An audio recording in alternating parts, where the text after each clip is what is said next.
il y a 250 ans, jour pour jour, débutait la construction de la saline royale d'Arquesnan. Le temple de l'industrie, disait son créateur, il ne voulait pas que ça ressemble à une usine, et ça ne ressemble pas à une usine. Donc il avait réussi son pari.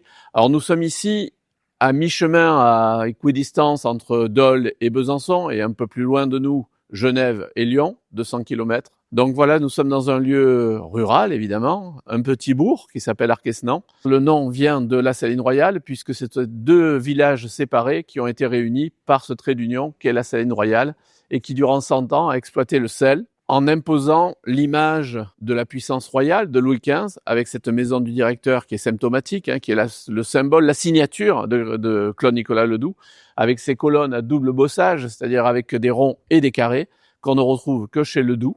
On le retrouve en décoration chez Palladio, mais Ledoux a sorti les colonnes de la façade pour en faire des vraies colonnes porteuses de ce péristyle que vous voyez derrière moi et qui est très particulier avec cet œil, cet oculus qui domine la saline. Et cet oculus, certains ont considéré qu'il était la surveillance de la saline.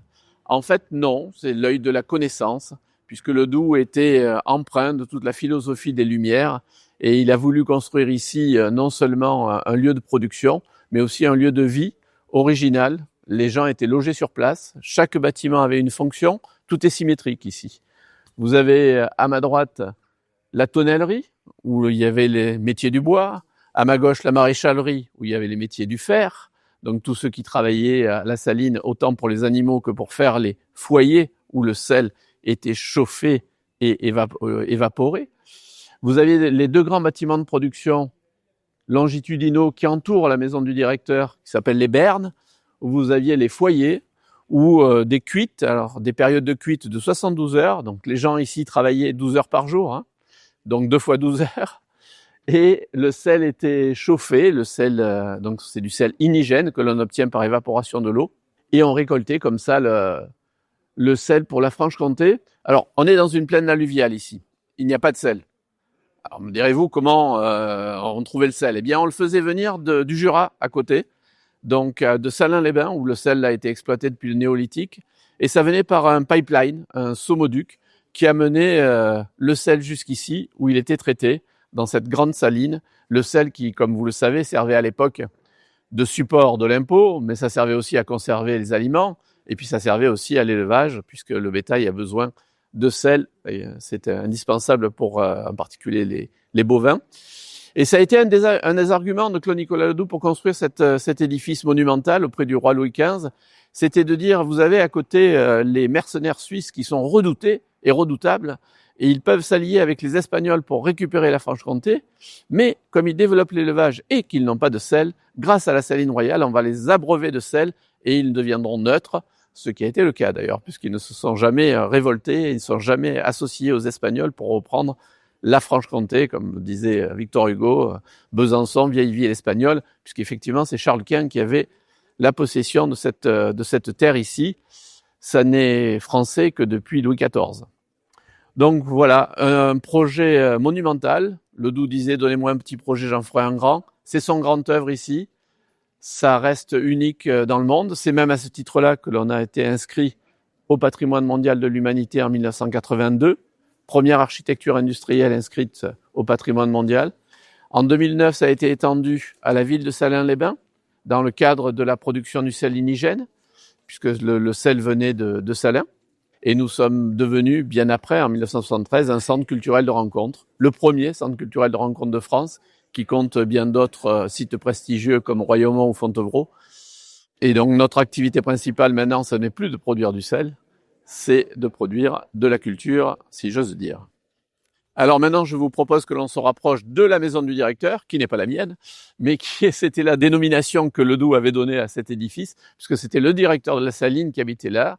Ses appartements étaient à l'intérieur, mais aussi c'était la chapelle, l'église, où tout le personnel de la saline se réunissait le dimanche pour la messe.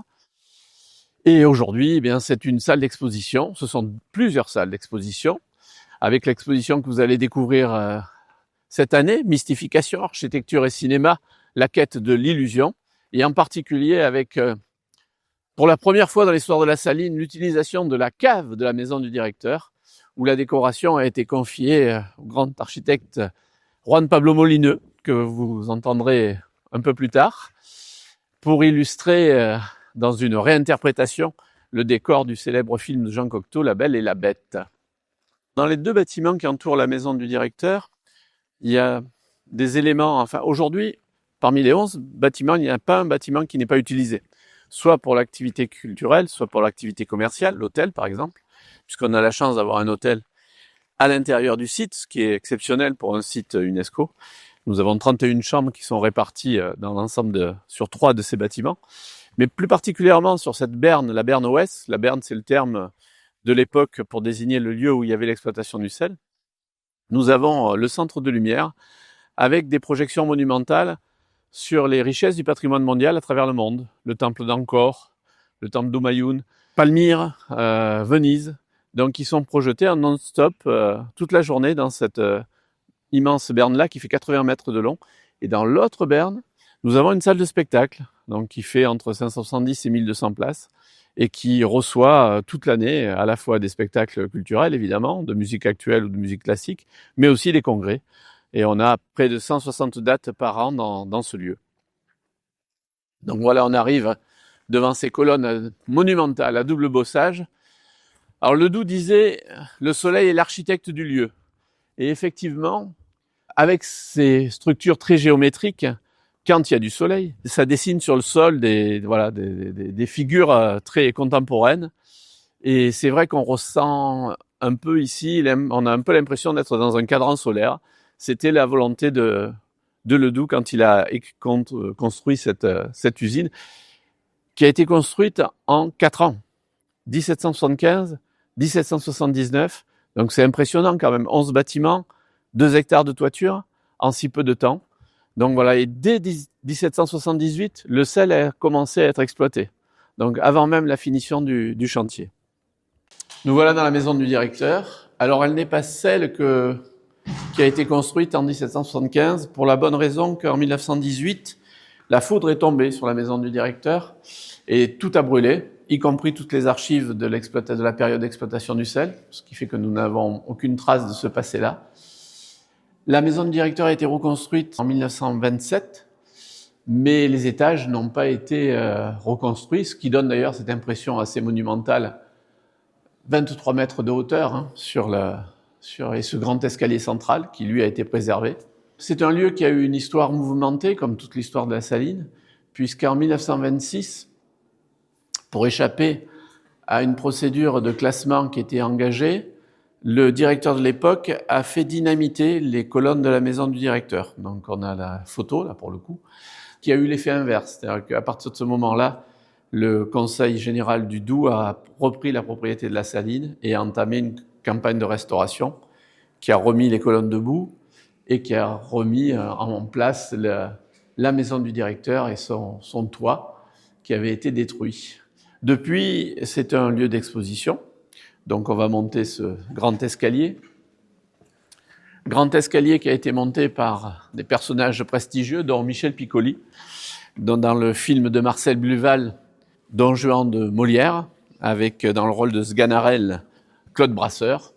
Et c'est un peu ce qui sert de fil rouge à l'évocation du thème de l'exposition de cette année, autour du cinéma.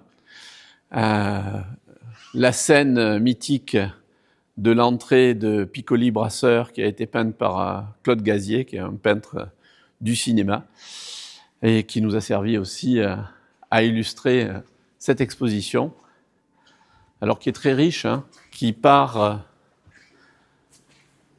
de l'épisode de la mystification, de l'illusion en architecture, de la pyramide de Gizeh à l'acropole d'Athènes, pour arriver, après plusieurs étapes, à l'histoire du cinéma.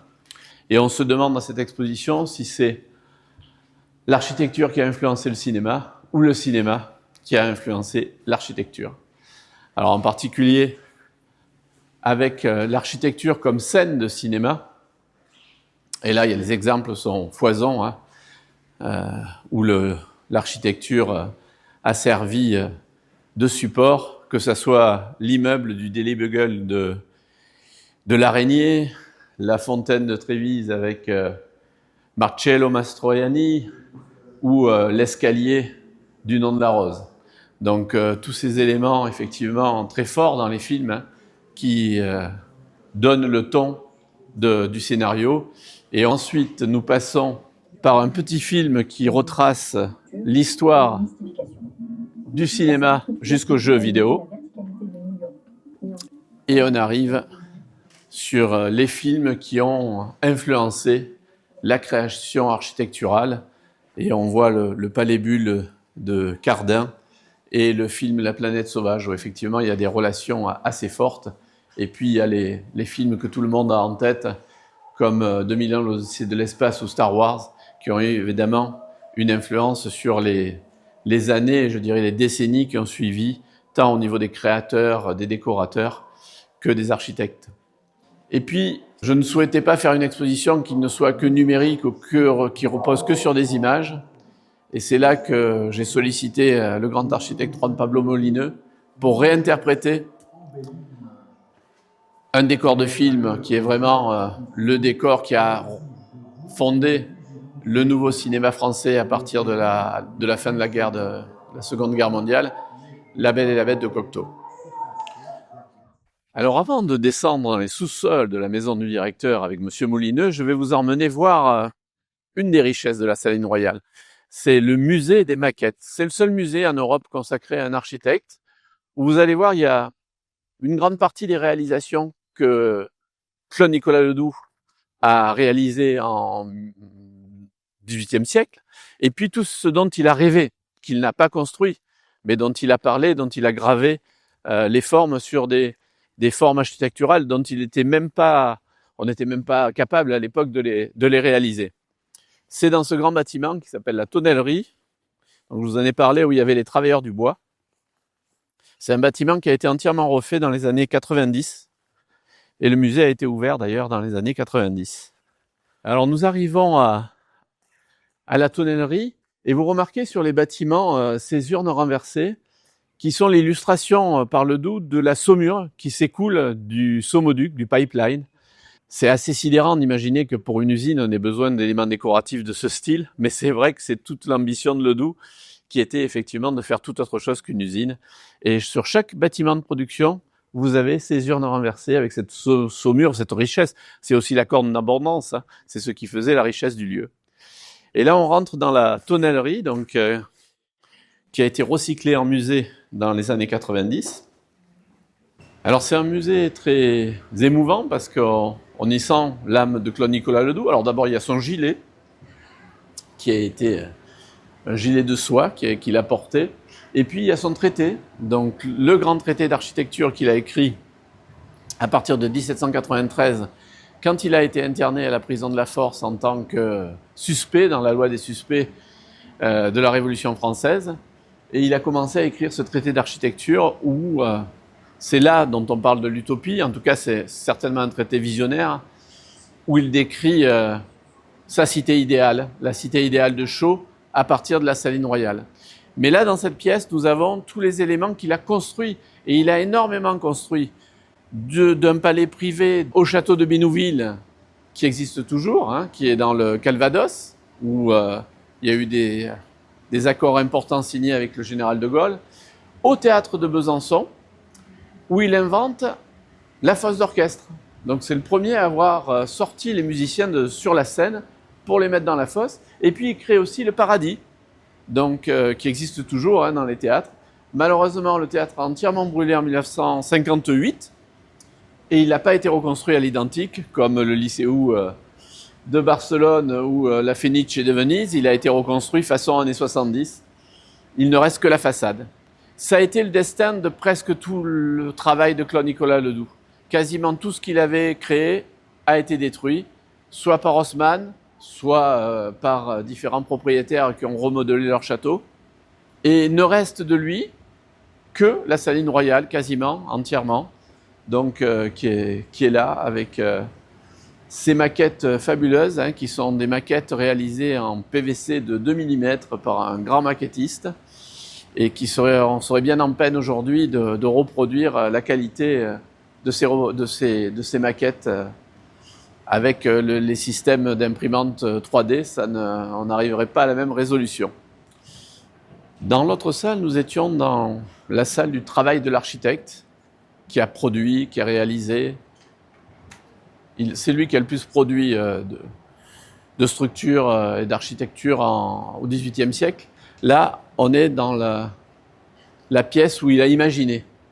Alors, on est ailleurs, puisque, par exemple, cette maison des Gardiens de la Loue a peu de chances d'exister un jour, mais il voulait faire une architecture parlante, c'est-à-dire que le lieu d'habitation de la personne, du travail de la personne, devait désigner le métier de celui qui l'occupait. Vous avez par exemple la maison des charbonniers, donc qui ressemble effectivement à ce que l'on fait pour faire du charbon de bois, la maison des scieurs de bois, la maison des bûcherons. Et puis alors là, on rentre vraiment dans la science-fiction avec l'atelier des cercles. Alors là, on est au-delà effectivement de l'architecture traditionnelle, on est au XXIe siècle, au XXIIe siècle et même au-delà. Et puis là, on passe carrément dans la science-fiction totale, on est chez Ray Bradbury, on est sur une autre planète, on est sur Mars, c'est la maison des gardes de la forêt de Chaux. Évidemment, à l'époque de Ledoux, on n'avait pas les moyens de construire cette maison ronde, monumentale, mais Ledoux l'imagine, à l'image de la Terre, puisqu'il disait que ceux qui gardaient la forêt gardaient la Terre. Et ça, c'est très intéressant par rapport à la philosophie de Ledoux, puisqu'on a énormément de thèmes contemporains qui traversent son œuvre, et en particulier sur la nécessité de préserver la nature, de préserver le monde animal, l'égalité homme-femme. Il disait « L'air sera si pollué à Paris qu'il faudra payer pour respirer ». Donc c'est vrai qu'il y a chez lui ces fulgurances visionnaires qui l'ont fait traiter d'utopiste, alors qu'il n'était pas utopiste. Enfin, ce qu'il faisait, il le faisait réellement. La saline existe, elle a fonctionné pendant 100 ans, elle a produit du sel. Et sa ville idéale de Chaux, on sait maintenant qu'il avait imaginé réellement, mais qu'il avait proposé avant de créer la Saline Royale. Et cette ville n'était pas une ville utopique, elle reposait sur les forces créatrices de l'époque, en tout cas énergétiques, la forêt de Chaux, première forêt de France, et la Loue, donc l'énergie de l'eau, et qui devait servir à la production de sel, bien sûr, qui était la richesse de l'époque, mais aussi d'une immense forge à canon qui devait approvisionner tout le royaume. Passionné d'hydraulique, il a envisagé que sur la rivière la Loue, enfin le fleuve, qui passe à 500 mètres d'ici, un port fluvial rejoigne le canal du Rhône-Rhin qui était en train d'être creusé. Il a débuté en 1776 à 30 km d'ici à Dole. Et par ce biais, par ce canal, Ledoux nous disait « Nous apporterons les richesses de notre industrie et de nos arts jusque dans les lointaines plaines de Sibérie. » Donc Arquesnan devenait le centre de l'Europe. C'était le projet de Claude Nicolas Ledoux. Il n'a pas eu lieu. Louis XVI, qui a concrétisé le travail de Ledoux, enfin en tout cas c'est sous Louis XVI que le chantier a débuté, puisque Louis XV a signé les plans de la Saline à sa mort, à la fin de son règne. On était dans un règne d'économie, et donc il n'était pas question de dépenser de l'argent. On avait demandé à Ledoux une manufacture de sel, il a fait une manufacture de sel. Mais on sait maintenant qu'il avait ce projet de ville idéale, avec son cimetière, qui était très étonnant, un cimetière entièrement minéral, sa forge à canon, comme je le disais.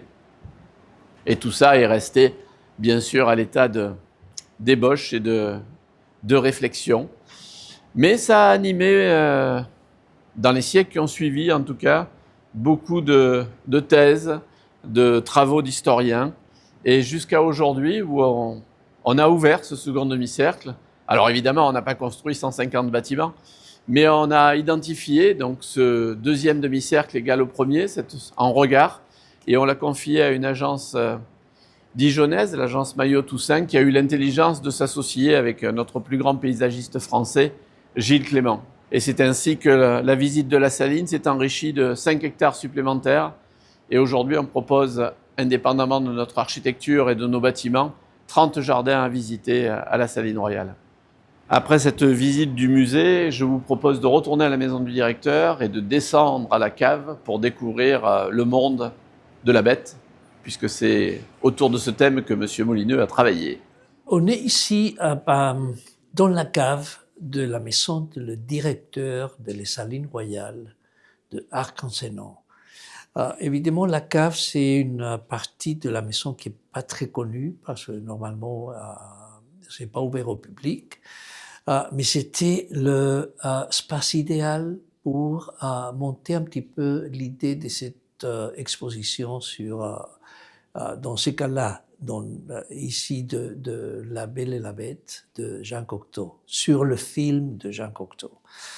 On a profité de tous ces voûtes et tous ces pierres un peu brutes qui donnent un peu le feeling de château, parce que le film est vraiment, on montre beaucoup la partie de le bois et le château de Raret, où c'était filmé. On voit la pierre, on voit de passages, on voit de choses assez extraordinaires. Et par exemple, si nous marchons à l'entrée de cette cave, que nous avons déjà descendu un étage, on va passer par un couloir qu'on a fait tout noir, avec une moquette noire et le mur noir. Et là, c'est notre premier rapport avec La Belle et la Bête, de la scénographie de ce film extraordinaire de Cocteau. Et sont ses bras, sont les bras, bras de lumière, effectivement, sont des bras qui bougent quand on passe dedans. Il y a un mécanisme qu'on a essayé, on a trouvé que c'était assez formidable. Et puis, c'est comme dans le film que chaque fois que la belle passe ou la bête, le bras éclaire un peu le passage qu'on passe. Et le fond, c'est la cheminée, que c'est un petit peu aussi, il y a un retour à le film avec les deux visages qui sont assez beaux, assez de jeunes, avec les cieux que ici sont en peinture, que ça dépend de la lumière. Quand on change la lumière, on voit les cieux qu'on vous suivent un peu. Et c'est un peu de nouveau, on rencontre ici le film de Cocteau. Et on a mis un écran sur la cheminée avec des scènes de le film même. Comme ça, on a un rapport. Nous sommes ici dans la cour de le château de Raret. On a pu faire 2 photos de le château même, et de cette façon-là, on a fait cette impression sur toile avec la pierre et tout ça, parce que il y a une caractéristique extraordinaire dans cette cour, en vrai, que c'est sur le mur, les 2 murs qui enferment la cour, il y a cette sculpture des chiens. Et c'est la seule fois que moi j'ai vu une chose pareille, de faire une espèce de collection des chiens qui sont autour de tout le périmètre de la cour. Et ça fait quelque chose d'assez extraordinaire, avec ces espèces de arches qui sont de vraies fenêtres sur la forêt. Et dans cette mur ici, on a fait une forêt parce que la belle dans les films vient, elle se perd dans la forêt, elle court entre les arbres, etc., la nuit, évidemment, et tout d'un coup, elle rentre dans cette cour merveilleuse, avec des arbres, avec un parterre très bien fait, très précis, et cette mur formidable avec ces sculptures de chiens. Comme cette exposition, c'est basiquement sur la mystification de le film. Ça veut dire la puissance qu'il y a la cinématographie qui peut changer la philosophie et changer la façon de voir les choses avec utilisant une mystification ou démystification de certaines histoires, de certains éléments, de certains euh, et facts dans les temps, dans l'histoire, qu'on nous raconte et on continue à raconter, et puis tout d'un coup, ça crée toute une histoire. Et le film profite de ça, vraiment profite d'une façon qui fait maintenant, par exemple, nous sommes dans un film culte. C'est le film de Cocteau, que c'est un film à cette époque-là, dans les années 40, j'imagine que c'était quelque chose, c'est un peu naïf, c'est un peu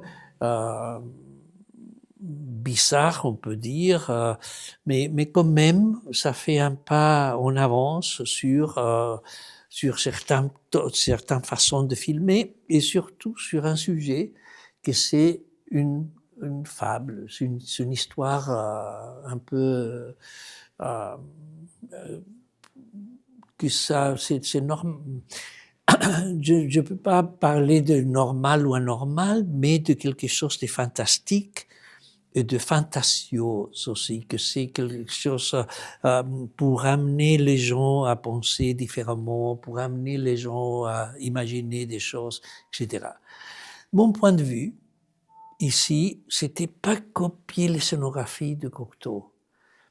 Même si on a utilisé des références qui sont très claires, comme les murs du château de Raret, où on verra les deux pièces qu'on a aménagées, un pour la belle et l'autre pour la bête. Moi, je l'ai volé la belle à Cocteau. La belle n'existe pas. Je crois que c'est l'imagination de la bête qui, avec cette imagination, on se rend compte qu'elle n'est pas bête du tout. Alors, il y a ni bête ni belle, selon moi. Mais on m'a demandé de faire effectivement la démystification d'un film. Et moi, je crois qu'avec une idée très précise comme celle de Cocteau, qui expose ces deux personnages, pour moi, comme j'ai dit, il n'y a pas de belle et la bête n'est pas bête. Alors, elle est, ok, mais il y a beaucoup de bêtes, si on pense, un peu partout. Et ça, j'ai trouvé très intéressant de pouvoir exprimer aussi ma pensée et ne pas faire une décoration qui n'est pas la mienne, qui n'est pas parce que j'ai vu le film, que j'ai des photos de le film, je ne vais pas reproduire la même chose. Effectivement, il y a une table où la bête normalement dîne, et il y a une autre table où la belle se maquille, je pense. Il y a un miroir.